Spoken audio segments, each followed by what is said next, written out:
Good morning. Welcome to the CommittedConservative.com. I'm Rich Kelsey. I'm committed and I'm a conservative. And today, of course, is Friday, and that makes it a fired up Friday. Long time since I've done a fired up Friday, and people are giving me grief about it. So I'm going to give you a little fired up Friday. And it's a great topic. They usually are good topics. This one's a great topic. Let's talk about the Mueller impaneling of a grand jury. Let's talk about President Trump. Let's talk about Russiagate.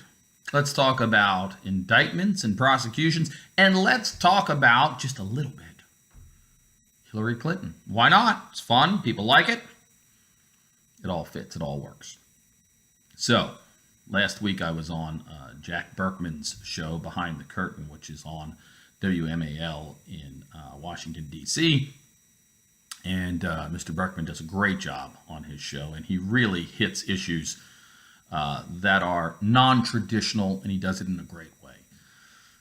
So Berkman asked me straight out, what's going on with this Russian investigation?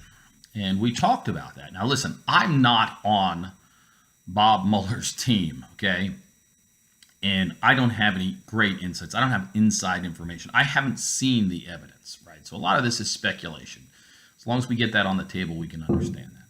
But what we do know from the just avalanche of leaks coming out of that office is, one, Bob Mueller doesn't have a firm handle on his team or his investigation.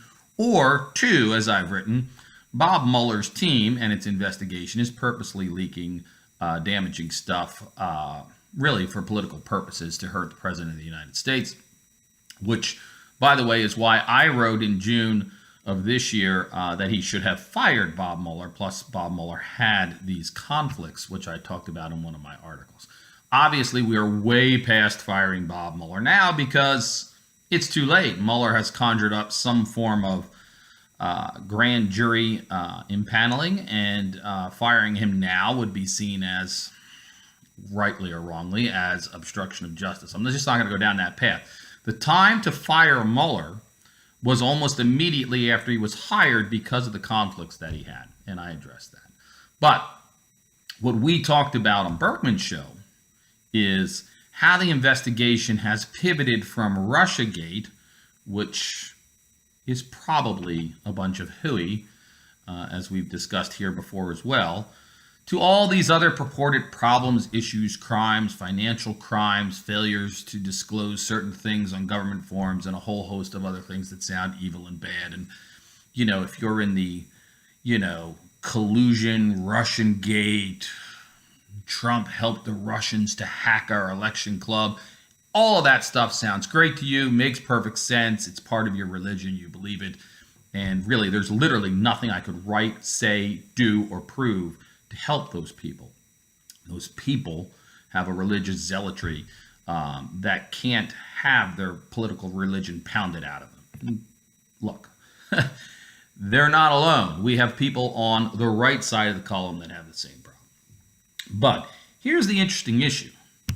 If I were Robert Mueller, would I go out and hire a bunch of high-profile, Democratically linked, Hillary Clinton-linked prosecutors and lawyers to bring charges against a Republican president? Maybe I would. I don't know. There's an argument that you hire the best person for the job.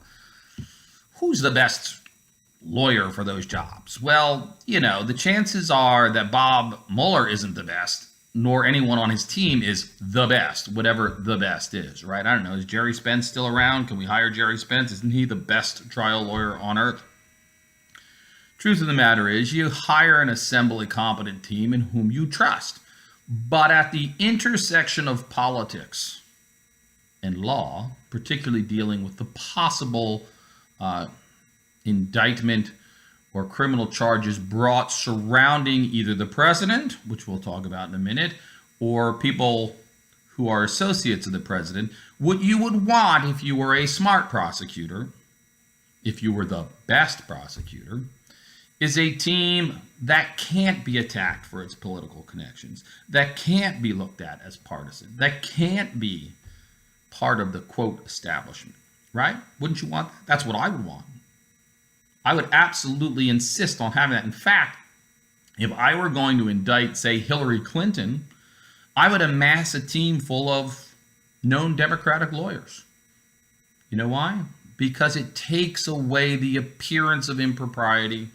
It takes away the political slant.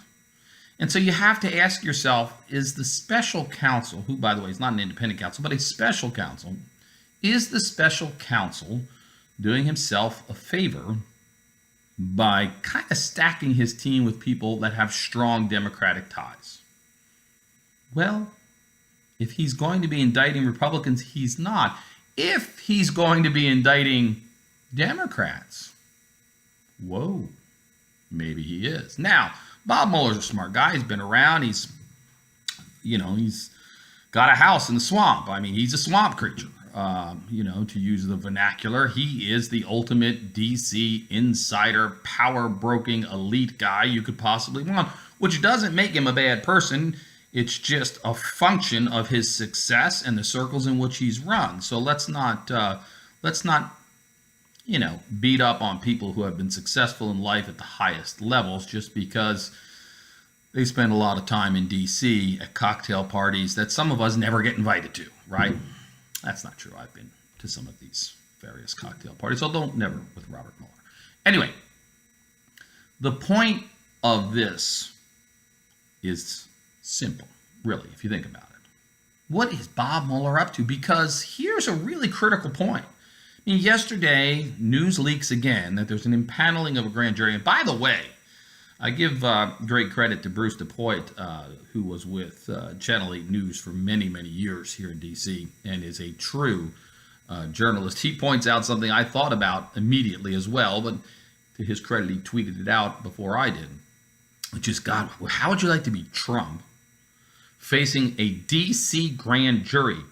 Hillary Clinton won D.C. with 91% of the vote. Where are you going to find a grand juror in the D.C. metropolitan area who doesn't want to kill Trump? Bad, right? But let's talk about something even more important. Do we even indict, let alone prosecute, sitting presidents? According to the Office of Legal Counsel to the Department of Justice, we don't do that. We don't indict. FBI does not indict sitting presidents, nor do they prosecute sitting presidents. What?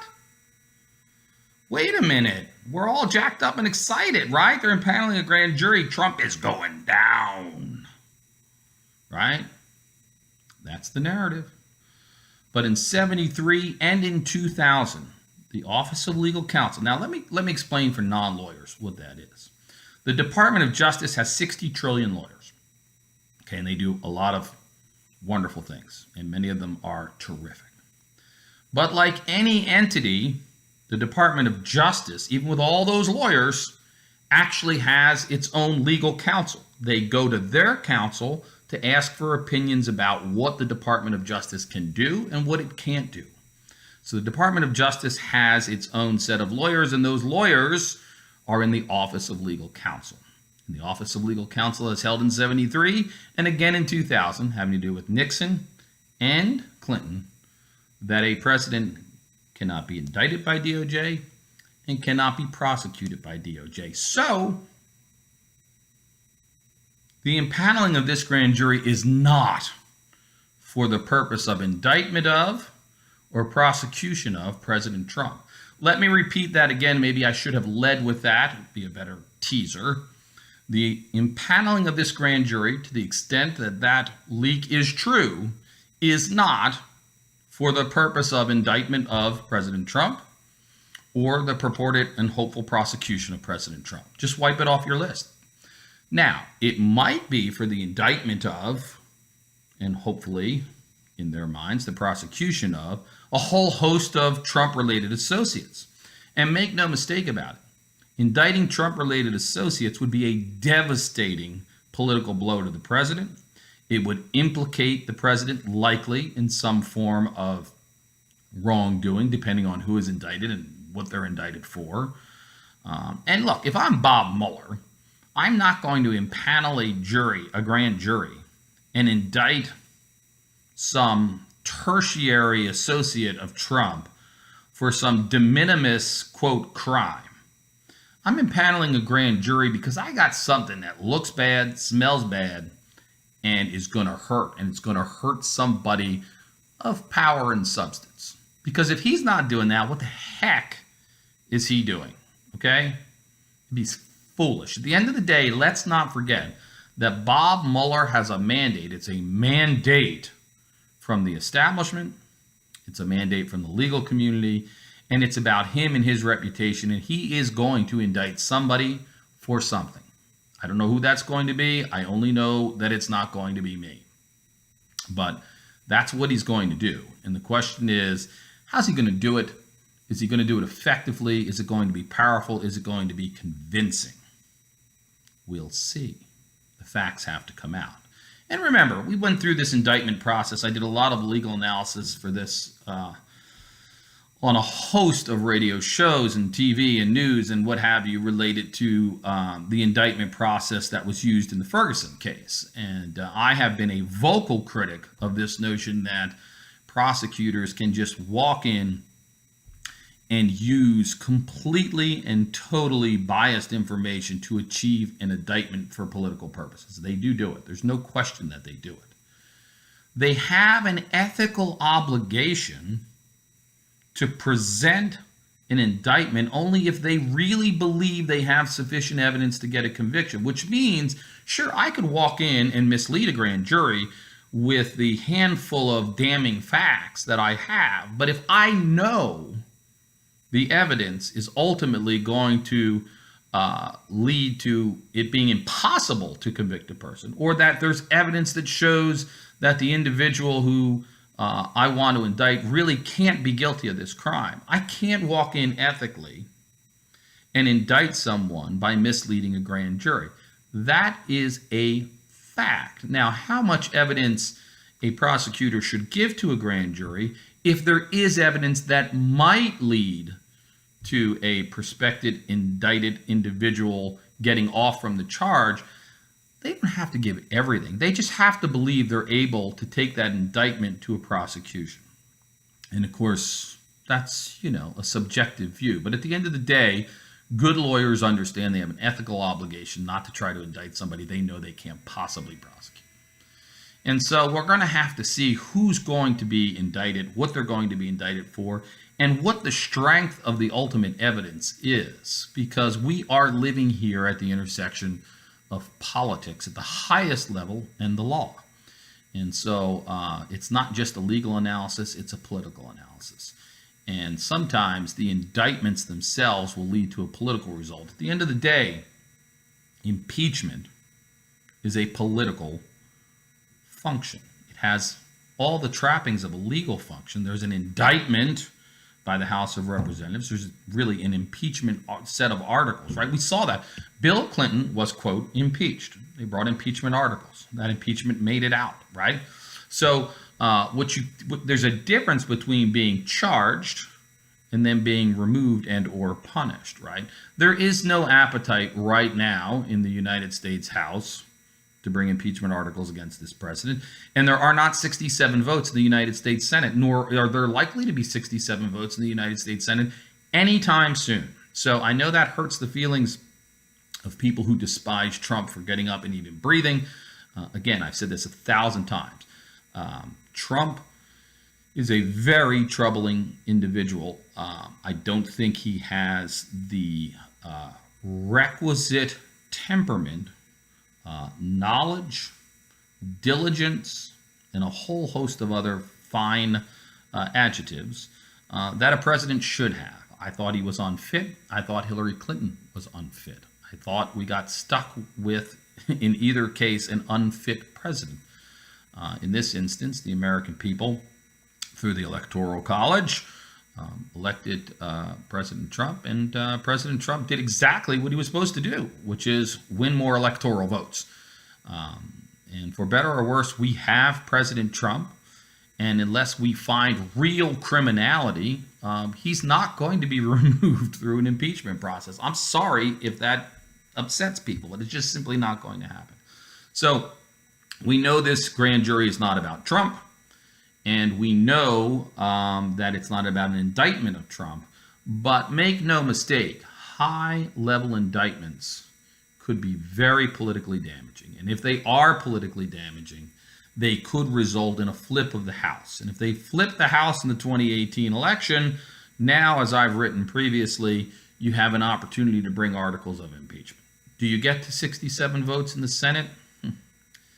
I don't think so. I don't think you get to 67 votes in the Senate unless you get to 58, 59, or 60 Democratic senators, a president with approval ratings in the low teens, and a real criminal indictment. If not an official indictment, but actual evidence of criminality by the president. Then I think you get removal. We're not even in the ballpark of that at this point. So let's circle back. Who's he going to indict? He's going to indict Flynn because Flynn talked about sanctions with the Russians when he said he didn't. Really? That's going to be the indictment? Flynn failed to make a financial disclosure on some form that, by the way, virtually everyone in Washington, D.C. has done more than once, including, every Democrat and every Republican that's probably ever served in high office. Is that going to be the indictment? I don't know.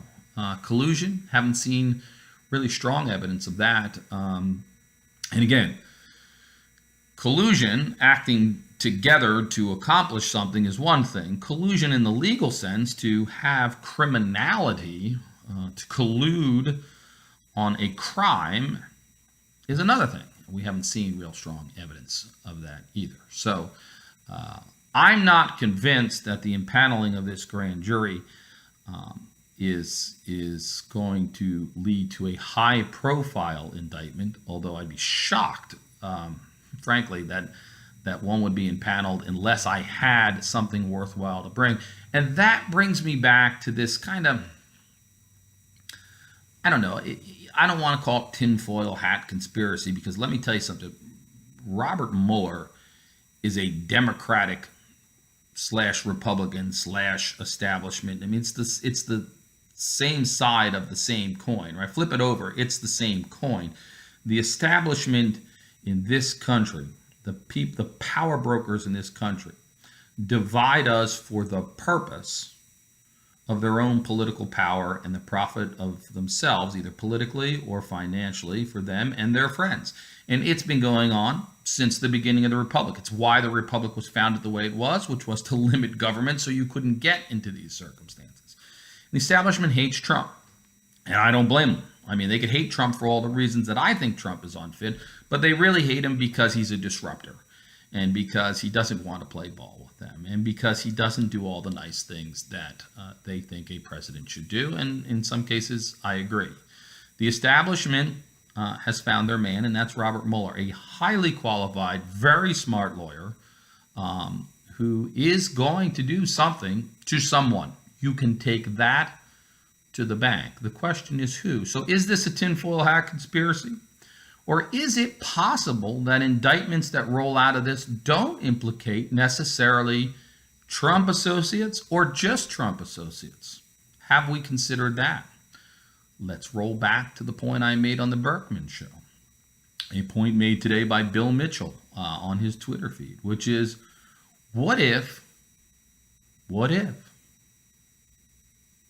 Robert Mueller assembled this team of kind of who's of Democrats, and he's going to have indictments of people connected to the Democratic Party and or the DNC, and maybe even a Trump associate or two? What if it's a bipartisan series of indictments? What if the holy grail of Trumpers and, anti-Clintonites alike, what if it's an indictment of Hillary Clinton? Woohoo! There's the other side of the coin of, woo, we finally got her. Lock her up! Okay, all right, we're not going to lock her up. She's not going to be locked up. President Trump isn't going to be locked up. But we have a special counsel, and someone is going to be indicted. It's just simply not going to be President Trump. And as soon as we recognize that, we can come to grips with that reality. If you want to get rid of President Trump, There's a simple way to do it. In November of 2020, you roll out and you vote him out.